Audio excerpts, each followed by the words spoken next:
Hello po mga kapatid, muli isang pinagpalang umaga po sa ating lahat. Mga kapatid, nandito na po ako sa last part ng Psalms 119. Pero bago tayo mag-umpisa, mananalangin muna tayo. Samahan niyo po ulit ako mga kapatid, magsiyo po tayo. Father God in heaven, aming Diyos na makapangyarihan sa lahat, aming Diyos na banal. Muli ka namin pinupuri, pinasasalamatan at sinasamba ka namin, O Diyos. Lord, maraming salamat po muli. Ginisin mo na naman kami ngayong umagang ito ng maayos at malakas ang aming mga pangangatawan. Salamat po. Salamat din sa isang pagkakataon na naman po ng aming buhay na kami makapakinig ng iyong mga salita. Muli mo po kaming samahan, turuan, gabayan, proteksyonan, Lord, para maging maayos yung aming pakikinig at pag-aaral ng iyong salita. At I pray na ito'y lubusan naming maunawaan, maintindihan, maitatak sa aming mga puso't isipan, magamit sa aming pang-araw-araw na pamumuhay. Muli mo rin po akong turuan, gabayan, samahan, Lord, para lahat ng aking sasabihin ay galing lamang po sa iyong salita. Maraming salamat, Lord. Maraming salamat, Jesus. Maraming salamat, Holy Spirit. Muli namin kiniklaim, Lord, ang katagumpayan ng aming gawain ito dahil kasama ka namin. In Jesus' name. Salamat po muli, Lord, at muli ka namin pinupuri, pinasasalamatan sa tanging pangalan ng aming Panginoong Yesus na aming tagapagligtas. Lahat tayo ay magsabi ng Amen and Amen. At ito po ang aking channel.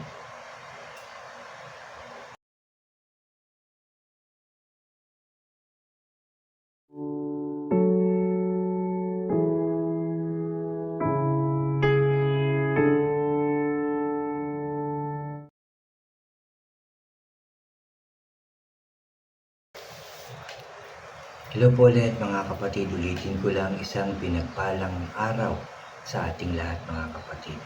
Bago po ako mag-start ulit ay yung mga bago dyan sa aking channel, huwag niyo pong kalimutan na mag-subscribe po. Paki-like and share niyo po ang aking mga videos at paki-click na din po ang notification bell para lagi po kayong updated sa mga bago at iba ko pang i-upload. Salamat po mga kapatid, salamat.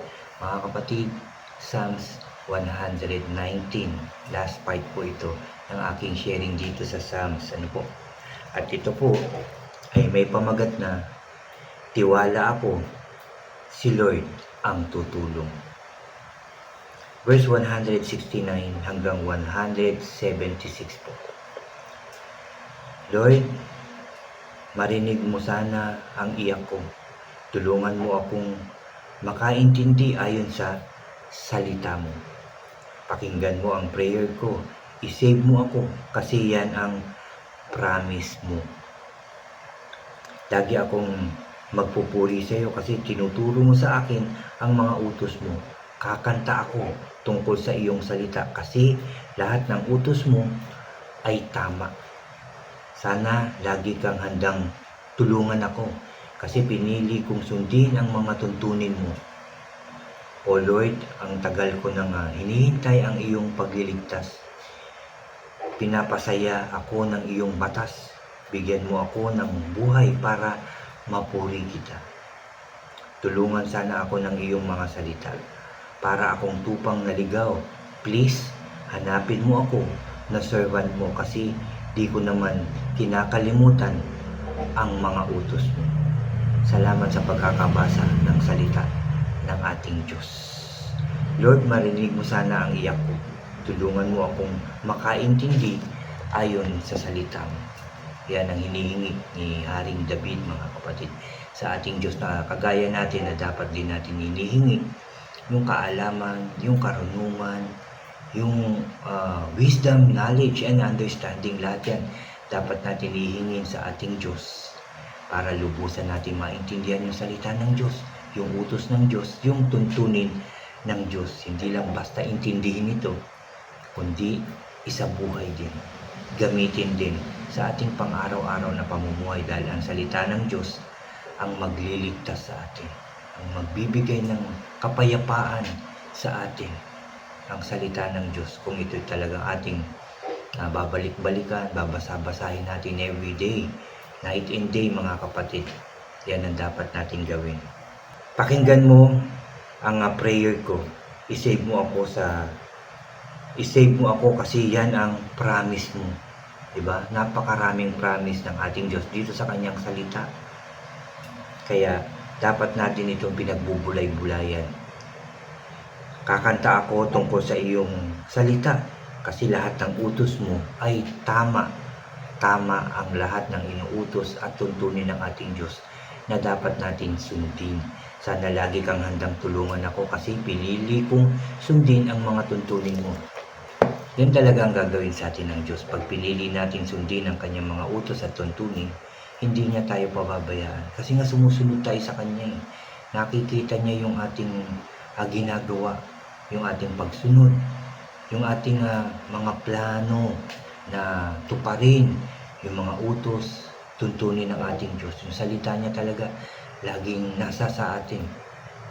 Lagi natin iniisip-isip, inaalala natin, sinishare natin sa ating mga mahal sa buhay. Kaya sigurado ko, hindi tayo pababayaan ng ating Diyos. O Lord, ang tagal ko nang hinihintay ang iyong pagliligtas. Pinapasaya ako ng iyong batas. Diba? Andyan lang talaga ang ating Diyos every day, every night, every minute, every second ng ating buhay. Nakatingin siya sa atin, lalong-lalo na sa mga taong sumusunod sa Kanya. Sa mga taong nakikinig sa Kanyang mga salita at sinasabuhay ito. Lagi siya nakatingin. Hindi niya pababayaan ang mga taong yun. Dahil ang Diyos ay mapagmahal, mapagpatawad, mapagkumbaba ang Diyos. Hindi madaling magalit ang ating Diyos. Kaya dapat sa Diyos tayo lalapit, hihingi ng tulong, at laging hihingi ng kapatawaran sa lahat ng ating mga nagagawang kasalanan. Wala naman makakapagsabi sa atin na wala naman ako nagawang kasalanan maghapon. Tingnan natin, isip-isipin natin, evaluate natin yung ating sarili. Wala ba talaga? Kahit sa pag-iisip, wala tayong nagawa. Diba po, hihingi tayo ng tawad sa ating Diyos.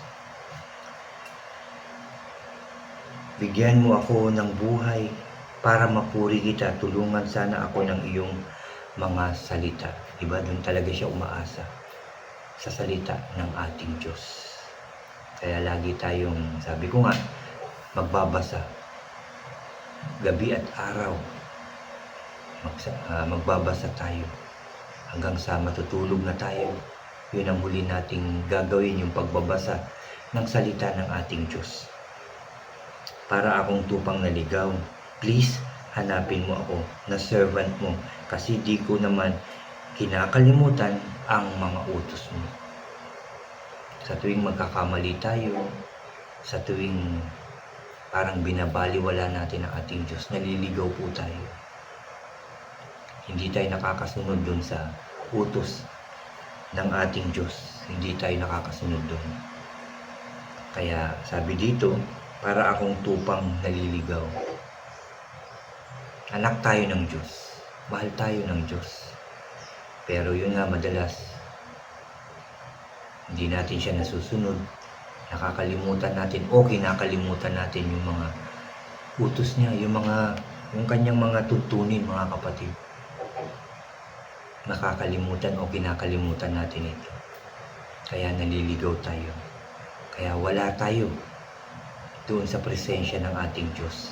Dahil sa ating mga ginagawa, sa ating mga pagkakamali, sa pagkukulang natin sa ating Diyos, sa napakarami nating isipin sa buhay, di natin naalala ang Diyos. Dapat, simula pa lang ng ating alalahanin o problema, tayo po ay lalapit na sa ating Diyos. Mananalangin na tayo. Siya yung uunahin natin. Diba? Yan ang turo sa atin, yung seek first the kingdom of God and His righteousness. At siya na ang bahala sa atin. Basta unahin natin siya sa lahat ng ating gagawin. Pagkagising sa umaga, bago matulog, unahin natin siyang paano natin siya hanapin. Diba? Mananalangin, magbabasa ng salita niya. Yan ang ating gagawin at susundin natin ito. At siya naman ang bahala sa lahat ng ating pangangailangan. Kasi kanya naman galing ang lahat, mga kapatid. Kanya yun. Kung anong meron ka, kung anong meron ako, kung anong meron tayo, galing yan sa ating Diyos. Galing yan sa ating Diyos. At kaya pa niya yan dagdagan. Kaya niya pang mas ayusin ang ating buhay kung tayo ay magtitiwala sa Kanya. Kung tayo ay hindi lalayo sa Kanya at susunod habang tayo ay nabubuhay. Hindi niya tayo pababayaan. Mahal tayo ng Diyos, mga kapatid. So tayo pray sa aking mga sharing. Hindi lang basta natin itong pinakinggan. Pwede natin itong kung ano yung nabanggit na verse, pwede natin balikan, basahin natin. Tapos, sigurado ko sa pamamagitan ng salita ng Diyos na ating binasa, kakausapin ka. May matatanggap ka na sinasabi sa iyo ng ating Diyos. At yun ang susundin natin. At yun ang susundin mo. Tayong lahat, dapat natin sumunod sa ating Diyos kung gusto natin mabuhay, kung gusto natin magkaroon ng buhay na walang hanggan, kung gusto natin makapiling ang Diyos kapag kinuha niya na tayo. Sumunod tayo sa Diyos sa lahat ng kanyang utos at tuntunin, at higit sa lahat, ihayag natin, i-share natin ang salita ng Diyos sa ibang tao, lalo-lalo na sa ating mga mahal sa buhay, kung gusto rin natin silang makasama doon sa kaharian ng ating Diyos. At ito po ang aking sharing ngayong umagang ito. Ito na nga po yung last part ng 119 ng Salmo, mga kapatid. Salamat sa ating Diyos. Nakatapos po tayo, pero tuloy-tuloy pa rin po tayo magbabasa dahil tuloy-tuloy pa rin po ang ating pagdidevotion. Ano po?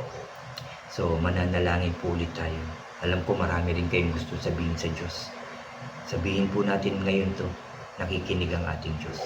Magsiyo po tayo. Ama sa langit, muli ka namin pinupuri at pinasasalamatan. Pinupuri ka namin dahil sa iyong kabutihan. Dahil sa kagandahang loob mo po, dahil sa iyong kabutihan sa amin, Lord. Dahil ang gusto mo maging maayos, tama, mabuti ang aming mga buhay. Maging tama yung aming nilalakarang landas, Lord. Ayaw na ayaw mo kaming maligaw, Lord. Kaya patawarin mo po kami kung kami mismo ang lumalayo sa iyo, kami mismo yung tumatalikod sa iyo, Lord. Patawarin mo po kami lahat. Sa lahat ng aming kasalanan at pagkakamali, patawad, Lord. Kahit ako mismo, Lord, patawarin mo po ako sa lahat ng aking kasalanan na gawa. Simula nung una hanggang ngayon na patuloy akong nagkakamali, nagkukulang, Lord God. Patawarin mo po ako. Patawarin mo po kami lahat. Linisin mo yung aming mga puso at isipan upang makagawa kami ng kabutihan para sa inyo at sa aming kapwa. And Lord, tulungan mo kami na makasunod sa lahat ng utos at tuntunin mo, Lord. At ang iyong salita, ang aming maging buhay. Dahil nasa iyo po ang aming pag-asa, Lord. Wala sa iba, kundi sa iyo lamang. Sa iyo lang namin matatanggap ang lahat, Lord God. Ang kasiyahan, kasaganahan, kapayapaan, Lord. Katagumpayan ng aming buhay. Sa iyo lamang namin magtatagpuan ito. Lord, salamat dahil palagi mo kaming kinakausap. Palagi mo kaming pinagsasama-sama para makinig ng iyong salita. Salamat, Lord. And I pray na huwag mo po kaming pababayaan every day, every minute, every seconds ng aming buhay, Lord. Gabayan mo po kami lahat, proteksyonan mo po kami, ingatan mo po kami, Lord. Sampu ng aming mga mahal sa buhay, mga kapatid sa pananampalataya, at ganun din, Lord. Tawagin mo na din po yung mga taong hindi pa nakakapagbalik loob sa iyo. Yung mga taong hindi pa nakakakilala sa iyo na lubusan. Yung mga taong hindi pa tumatanggap sa aming Panginoong Hesus. Lord, tawagin mo na po sila. Ikaw lang ang may kakayahan na palapitin sa iyo ang tao para magbalik loob. At tulungan mo po ang iyong mga lingkod, Lord, para patuloy na maglingkod sa iyo ng maayos, tama at tapat, at patuloy na makapaghayag ng iyong salita upang maraming tao, Lord, ang makakilala sa iyo. Thank you, Lord, sa katagumpayan ng aming gawain ito. Salamat, Lord God, dahil binibigyan mo ko ng chance, binibigyan ng lakas ng loob, ng karunungan, ng talino, Lord God, para patuloy na mag-share, maghayag po ng iyong salita. Maraming salamat po. And I pray din, Lord God, na yung aking sinishare na iyong mga salita, makita rin ito sa akin Isabuhay ko rin ito. Turuan mo po ako laging maglingkod sa iyo. Dagdagan mo po ang aking pananampalataya sa iyo. In Jesus' name. At nagpapasalamat po ako sa lahat ng biyayang matatanggap namin. Lord, naniniwala po ako na may magandang mangyayari sa aming buhay ngayong araw na to sa pangalan ng aming Panginoong Hesus. Maraming salamat Lord for all the blessings, guidance, and protection sa aming lahat. Salamat Lord. Hanggang sa susunod kong sharing Lord yan, pag-aaral ng iyong mga salita, muli mo po akong samahan, muli mo kaming samahan, turuan at gabayan sa pangalan ng aming Panginoong Hesus. Maraming salamat po muli Lord. Muli ka namin pinupuri, pinasasalamatan, sinasamba ka namin.